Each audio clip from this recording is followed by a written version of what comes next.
Domestic survey সেটা যতগুলি রাজ্য রয়েছে এই প্রত্যেকটি রাজ্যে কিন্তু আমরা গেছিলাম এবং সেখানে গিয়ে মানুষদেরকে ইন পার্সন এই সার্ভেটা করা হয় এবং সেই সার্ভের মধ্যে দিয়ে আমরা মানুষের মানসিকতা জানার একটা প্রচেষ্টা করেছি। ইন্ডিয়ার ফার্স্ট এভার সিভিক সার্ভে, যেটা আমরা বলছি দেশের প্রথম সিভিক সার্ভে। কি ধরনের প্রশ্ন ছিল? হাজব্যান্ড যেভাবে ডোমেস্টিক ভায়োলেন্স হয়, মহিলাদেরকে মারা হয়, সেটা কি আপনারা সমর্থন করেন? যদি এমপ্লয়ারের কি রাইট রয়েছে? Is it okay to litter on the roads? রাস্তা নোংরা করা কি আপনারা মনে করেন সঠিক? ঘুষ দেওয়া কি আপনারা সমর্থন করেন? যে কোনো বড় ডিসিশন, সেটা ফিনান্সিয়াল হতে পারে, বাড়ির যে পুরুষ সদস্য তারই কি নেওয়া উচিত? এই ধরনের বিভিন্ন সামাজিক প্রশ্ন, এবং সেই প্রশ্নে আজ 2025-এ দাঁড়িয়ে ভারতবর্ষের মানুষ এবং বলাই বাহুল্য পশ্চিমবঙ্গের মানুষ কোথায় দাঁড়িয়ে আছেন, তাদের মতামত কোথায়? রাজনৈতিক মতামত, রাজনৈতিক আকচার সেটা নিয়ে আলোচনা হয়, সেটা নিয়ে সার্ভে হয় এবং কোথাও গিয়ে যে ধরনের সমাজ তারই প্রতিফলন রাজনীতির মধ্যে পাই। কিন্তু action and attitude shaping our society, এই মুহূর্তে আপনার যে অ্যাকশন, আপনি যেভাবে আপনার দৃষ্টিভঙ্গি সমাজের প্রতি, সেটাই তো আমাদের রাজনীতির একটা শেপ দেয়। তাই জন্য আমাদের মনে হয়েছে গ্রস ডোমেস্টিক বিহেভিয়ার এই বিষয়টা মানুষের কাছে তুলে ধরা উচিত এবং সেই কারণেই আমরা এই সার্ভে করেছি। এক্সপেক্ট দি আনএক্সপেক্টেড, অনেক রকমের চমক কিন্তু এটার মধ্যে রয়েছে। কারণ যে হেডলাইন আমরা দিয়েছি, থাম্বনেল দেখে আপনারা টের পাচ্ছেন, পশ্চিমবঙ্গের ক্ষেত্রে এই সার্ভে কোথায় দাঁড়িয়ে আছে সেটা জানার আমরা একটা প্রচেষ্টা করব এবং তার মধ্যে কিন্তু একটা চমক অবশ্যই রয়েছে এই সার্ভের মধ্যে। সেটাই আগামী আধ ঘন্টার মধ্যে আপনাদের সামনে আমরা তুলে ধরব। গ্রস ডোমেস্টিক বিহেভিয়ার সার্ভে, মানুষের এই মুহূর্তে সামাজিক ব্যবহার কেমন ভারতবর্ষ তথা পশ্চিমবঙ্গের বুকে, এবং সেটাই তুলে ধরার চেষ্টা করছি। ভারতের প্রথম নাগরিক জরিপ আমরা এটাকে বলছি। গ্রস ডোমেস্টিক বিহেভিয়ার, এই ধরনের প্রথম জরিপটি ভারতের নাগরিক আচরণ, জননিরাপত্তা, লিঙ্গ মনোভাব, বৈচিত্র্য ও বৈষম্য অন্বেষণ করার একটি প্রচেষ্টা এবং সেটাই আপনাদেরকে আমরা তুলে ধরে দেখাবো।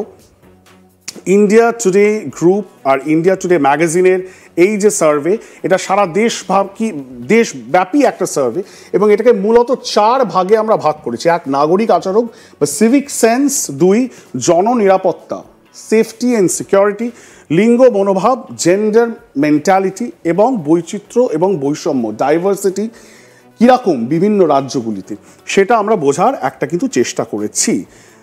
জাতীয় আচরণগত যে সূচক, সেই সূচকে আপনারা দেখতে পাচ্ছেন প্রত্যেকটা রাজ্য রয়েছে, শীর্ষ র্যাঙ্কিং আপনাদেরকে দেখাচ্ছি। এবং সবচেয়ে গুরুত্বপূর্ণ যেটা দিয়ে আমরা এখন শুরু করছি, যে এই সবকটা মানে এই 4টে যে বিষয় আপনাদেরকে দেখালাম, তার মধ্যে অনেক প্রশ্ন রয়েছে। এই প্রত্যেকটা সেগমেন্টে অনেকগুলি করে প্রশ্ন মানুষকে, সাধারণ মানুষ যাদের সাথে আমরা এই সার্ভেটা করেছিলাম তাদেরকে সরাসরি আমরা জিজ্ঞাসা করেছিলাম এবং তারপর ফাইনালি কোলেট করে আপনাদের সামনে এই সার্ভেটা তুলে ধরেছি। এবং এই 4টে ক্যাটাগরির যে উত্তর, সেটার উপর ভিত্তি করে আমরা একটা সর্বভারতীয় একটা ন্যাশনাল র্যাঙ্ক তৈরি করেছি। সেই ন্যাশনাল র্যাঙ্কে পশ্চিমবঙ্গের স্থান কোথায় সেটাই সবার আগে আপনাদেরকে জানাবো। পশ্চিমবঙ্গ এই পুরো বিষয়টাতে তাদের র্যাঙ্ক হলো, আমাদের রাজ্যের র্যাঙ্ক হলো 3রা। তৃতীয় র্যাঙ্কে রয়েছে পশ্চিমবঙ্গ। সবার আগে যেই রাজ্য এগিয়ে এই গ্রস ডোমেস্টিক বিহেভিয়ারে, সেটা হলো কেরালা।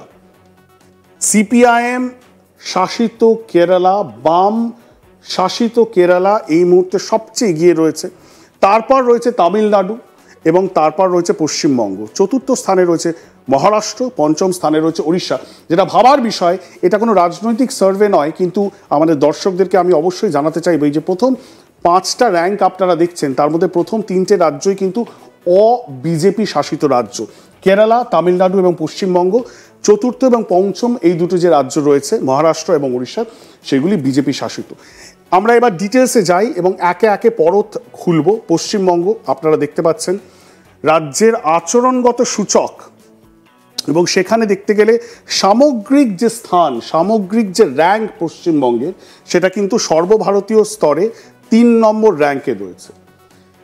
নাগরিক আচরণ, মানুষের সিভিক সেন্স, সেটা খুব গুরুত্বপূর্ণ। সেই দিক থেকে দেখতে গেলে এই সিভিক সেন্স এবং সেই নিয়ে যেসব প্রশ্নগুলো ছিল, সর্বভারতীয় ক্ষেত্রে যখন দেখা যাচ্ছে পশ্চিমবঙ্গের র্যাঙ্ক আরও ভালো, 2 নম্বর র্যাঙ্কে আছে। জননিরাপত্তা বা পাবলিক সেফটির দিক থেকে পশ্চিমবঙ্গের র্যাঙ্ক 4, লিঙ্গ মনোভাব জেন্ডার মাইন্ডসেট নিয়ে বিভিন্ন যে প্রশ্ন, সেট অফ প্রশ্ন, সেখানে পশ্চিমবঙ্গের র্যাঙ্ক 8, এবং বৈচিত্র্য এবং বৈষম্য ডাইভার্সিটি সেটা নিয়ে কিন্তু যখন আমরা সার্ভে করেছি তখন যে সর্বভারতীয় র্যাঙ্ক রয়েছে সেখানে পশ্চিমবঙ্গের স্থান কিন্তু 3। সুতরাং এই হলো পশ্চিমবঙ্গের সার্বিক একটি আকলন, এবং সেটা নিয়ে আমরা আলোচনা করব। এই মুহূর্তে আমাদের সাথে যে দর্শক যে গেস্টরা রয়েছেন তাদেরকে সবার আগে জিজ্ঞাসা করব। কুণাল সরকার আমাদের সাথে এই মুহূর্তে যোগ দিয়েছেন। কুণালদা, আপনাকে স্বাগত। সবার আগেই বলে রাখি, গ্রস ডোমেস্টিক বিহেভিয়ার এই যে সার্ভে ইন্ডিয়া টুডে গ্রুপ করেছে, এটা খুব একটা ইউনিক সার্ভে, ভারতের প্রথম এই ধরনের সোশ্যাল সার্ভে আমরা করছি। আপনারা জানেন সরকারের পক্ষ থেকে একটি জরিপ করা হয়, একটি সেন্সাস করা হয়, সেখানে অনেক ডেটা আসে, কিন্তু কোনো প্রাইভেট অর্গানাইজেশন এবং নিউজ অর্গানাইজেশনের পক্ষ থেকে এই প্রথমবার আমরা এই ধরনের সার্ভে করলো। আমি সবার আগেই শ্রীময়ী আপনাকে জিজ্ঞাসা করি, সার্ভে রিপোর্ট আপনাকে আমি আগেই পাঠিয়েছিলাম, আপনি দেখেছেন, you have scan through the report. পশ্চিমবঙ্গের ওভারঅল স্থান 3য় সর্বভারতীয় ক্ষেত্রে, সেটাকে আপনি কিভাবে দেখেন? Are you surprised? Well, I was a bit surprised, to be honest, because you know, tinte incident amar ba tinte news amar kache mane it flashed before my eyes. One, of course, the RG Kar hottakaando. Mane one cannot, being a woman, being a, you know, an activist of some sort and leading a community of women as a working woman myself, sheta number 1. Ar ekta holo ami Jodhpur Park namok ekti khub posh south কলকাতার area বা নেবারহুডে থাকি। সেখানে কিছুদিন আগে একটি trans উমেনকে, trans পার্সনকে ভীষণভাবে harass করা হয়েছিল, এবং তারপরেই একটা নিউজ রিপোর্ট আসে যে মানে Kolkata ranks very low in its acceptance and attitude towards the trans community, right? আর একটা আমার যেটা মনে হলো, তুমি যেহেতু মানে এখানে সিভিক মানে ওয়েলবিং নিয়ে কথা হচ্ছে, আমি রিসেন্টলি কলকাতা এয়ারপোর্ট থেকে মানে ফ্লাই করে দিল্লি গেলাম, আর তোমাদের অনেকগুলো স্লাইড দেখছিলাম, দিল্লি যন্তর মন্তর আর ওইসব হনুমান মন্দির দেখাচ্ছে।